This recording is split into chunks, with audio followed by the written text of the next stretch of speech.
Uno de los grandes problemas que tienen los apologistas católicos a la hora de abordar el principio de sola escritura es que o no lo entienden o lo malinterpretan. Un buen ejemplo de esto se dio hace poco en un video que subió el apologista católico Luis Lisboa, quien en compañía de otros apologistas católicos y de un judío van a discutir sobre el tema. Este señor que ven aquí es un judío. Bienvenido. Shalom. Sí, que tengo que irme a otro canal, pero bien rapidito que me pidió de favor Betty, mi querida amiga Betty, que yo dijera que los judíos no somos sola escritura, porque el judaísmo, yo no soy un judío bíblico, nosotros somos judíos rabínicos, que de acuerdo al punto de vista rabínico es que nosotros interpretamos la escritura. En el video se puede ver cómo le preguntan a este judío sobre si ellos creen en el principio de sola escritura.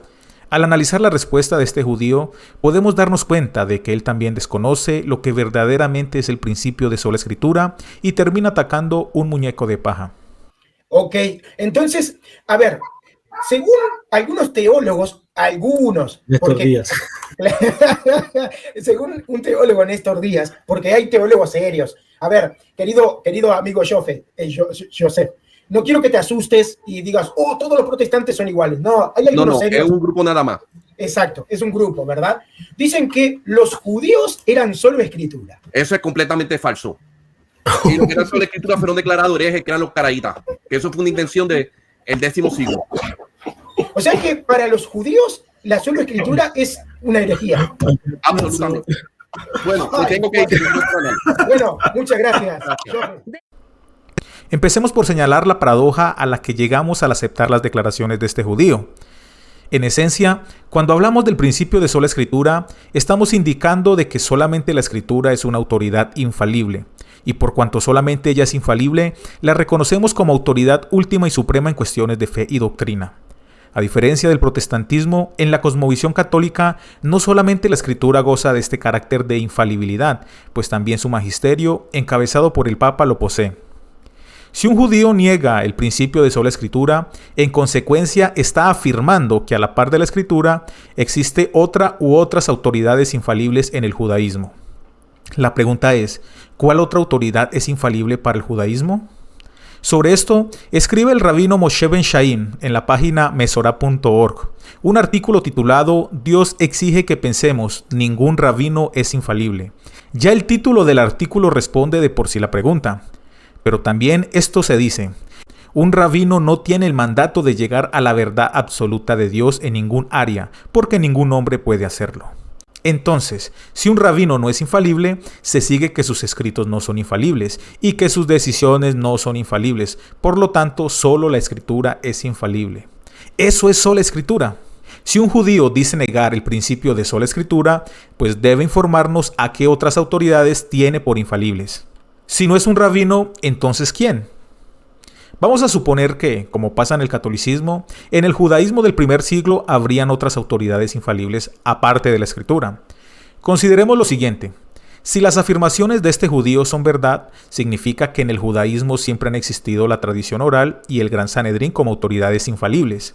Si el judaísmo del tiempo de Jesús no creía en la sola escritura, y dado de que Jesús era judío, significa que para él la tradición oral y el Gran Sanedrín también eran autoridades infalibles. En consecuencia, el juicio y la condena promulgada por el Gran Sanedrín contra Jesús por causa de herejía son una decisión infalible. Entonces Jesús no es el Mesías. Esa es una conclusión que ningún cristiano católico estaría dispuesto a aceptar. Es bastante cómico ver cómo estos católicos celebran el pronunciamiento de este judío sin entender las implicaciones de sus declaraciones.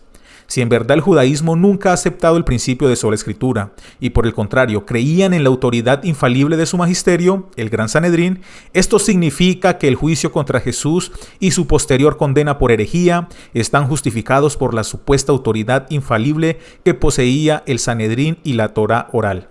Un verdadero disparo en el pie. Con esto queda claramente demostrado que tanto los católicos desinformados como los judíos sin preparación teológica en el campo del cristianismo tienen un fuerte desconocimiento sobre lo que verdaderamente es la sola escritura. Ellos no entienden que rechazar sola escritura implica proponer otras autoridades infalibles a la par de la escritura. ¿Cuáles eran esas autoridades infalibles en el tiempo de Jesús? Es muy fácil demostrar que históricamente todo el judaísmo no se ha suscrito a la idea de que la ley oral esté a la par de la ley escrita. Y esto mismo lo reconoce el rabino y académico judío Etan Levin, que en su libro Un judío lee el Nuevo Testamento, en la página 119, hablando de Jesús y la ley, escribe lo siguiente. Él observó personalmente algunas prácticas tradicionales. Además, consideraba la ley oral como inferior, en ocasiones contraria a la voluntad de Dios revelada en la Torá. Como Jesús, también otros judíos reverentes con las Escrituras rechazaban la tradición de los antiguos. Si en verdad el judaísmo del primer siglo no aceptaba sola escritura y Jesús era un judío, entonces ¿por qué Jesús no se sometió a la autoridad de la tradición oral y a las decisiones infalibles del Gran Sanedrín? Es más, cuando a los apóstoles se les cuestiona por no acatar las decisiones de la autoridad judía, ellos reconocen por el contrario de que deben someterse a la palabra de Dios por encima de la voluntad humana. Entonces, si tomamos el Nuevo Testamento como testimonio histórico de las creencias judías del primer siglo, esperaríamos ver en Jesús y sus apóstoles, que son judíos, una especie de sometimiento a lo que creían los judíos de aquella época. Claramente, Jesús y sus apóstoles consideraban la tradición como inferior en autoridad con respecto a la Escritura. Por otro lado, el judaísmo nunca ha reclamado autoridad infalible para sus líderes. Por el contrario, reconocen la posibilidad de que estos se equivoquen en sus decretos. Mishnat Orayot 1:1 dice: si un tribunal emitió erróneamente un fallo que permite al pueblo judío violar una de todas las misbot, mandamientos, que se establecen en la Torá, y un individuo procedió y cometió esta transgresión sin saberlo sobre la base del fallo del tribunal, entonces, si los jueces cometieron la transgresión y lo cometió con ellos, en todos estos casos el individuo está exento de traer ofrenda. Entonces, si la tradición oral no está a la par en autoridad con la Torá y el magisterio judío, pues el Gran Sanedrín no está libre de errores, entonces solo nos queda decir que la escritura es infalible, ergo el principio de sola escritura se sostiene. Como punto final, podemos decir de que el protestantismo no propone la idea de que el judaísmo contemporáneo sostenga la visión de sola escritura.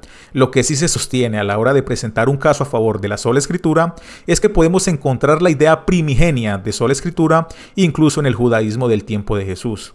Esta evidencia a favor de sola escritura en los primeros siglos de nuestra época se ha presentado ya en videos del hermano Néstor y del hermano Leonardo Mendoza.